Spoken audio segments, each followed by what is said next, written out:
Every morning we make a choice, right? What to eat for breakfast, what to wear. But what about what you choose to feed your mind?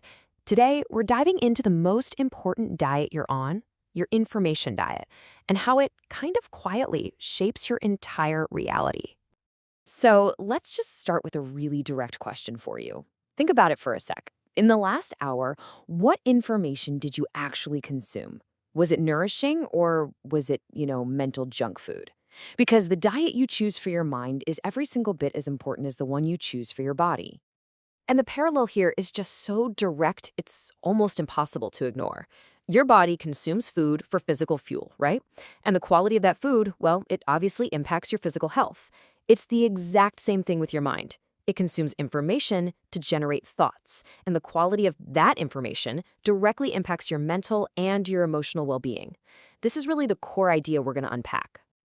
So, how does a poor mental diet even start? I mean, it rarely begins with us intentionally looking for things that are bad for us. It all starts with a simple, almost innocent appeal that can very, very quickly turn into a trap. It's always an innocent beginning, isn't it? Something just catches our eye with a promise of a quick laugh, maybe a little hit of interesting news, a distraction from that boring task you're supposed to be doing, or just some simple comfort. That initial appeal, well, that's the hook. And that hook, that can lead to what the source material here calls the wretched cycle. Now, what's really fascinating about this is the shift it describes. All of a sudden, you're no longer scrolling or clicking for fun.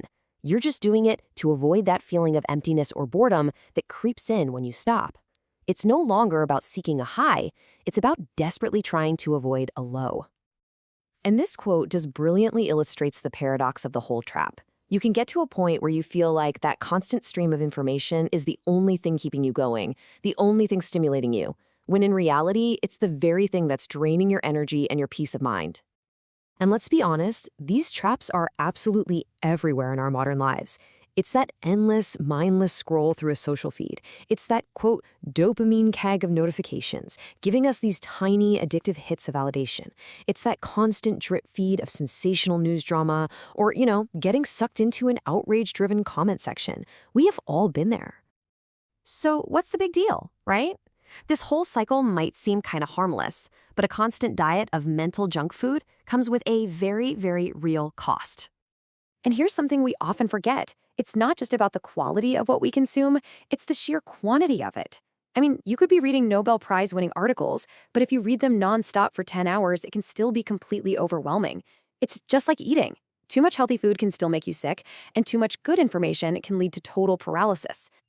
The symptoms of this are probably going to sound pretty familiar, that feeling of being just completely overwhelmed by it all.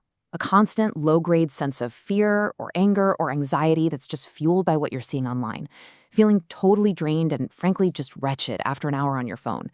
And of course, the biggest cost, all that wasted time and energy that you can never ever get back. But, and this is the good news, it doesn't have to be this way. We are not just passive victims of our feeds.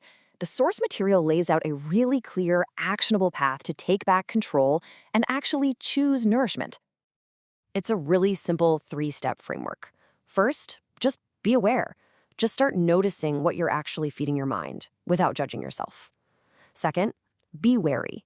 Start to question how that content makes you feel. Does it energize you or does it just drain you? And third, and this is the most important part, actively opt for nourishment. Make a conscious choice to consume something better. So what does opting for nourishment actually look like in practice? Well, it means instead of just falling into that endless scroll, you make the choice to pick up a compelling book. Instead of diving headfirst into an angry comment section, you opt for a moment of actual silence. And instead of that constant drip feed of drama, you opt to watch or listen to something that genuinely teaches you something new. And look, this isn't just about avoiding the negative stuff. This is about actively choosing to build a better mind and a better life. It's really about choosing your own potential.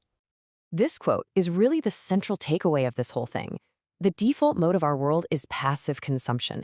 It just happens to us. So to break free from that, we have to be active. We have to make a choice. And that choice is to opt for things that truly nourish us. I absolutely love this metaphor from the source. Just think of your mind as a keg. Every single day, you're the one deciding what to fill it with. Is it going to be the harsh noise and the outrage of the world? Or is it going to be ideas and knowledge and peace, the things that truly sustain you?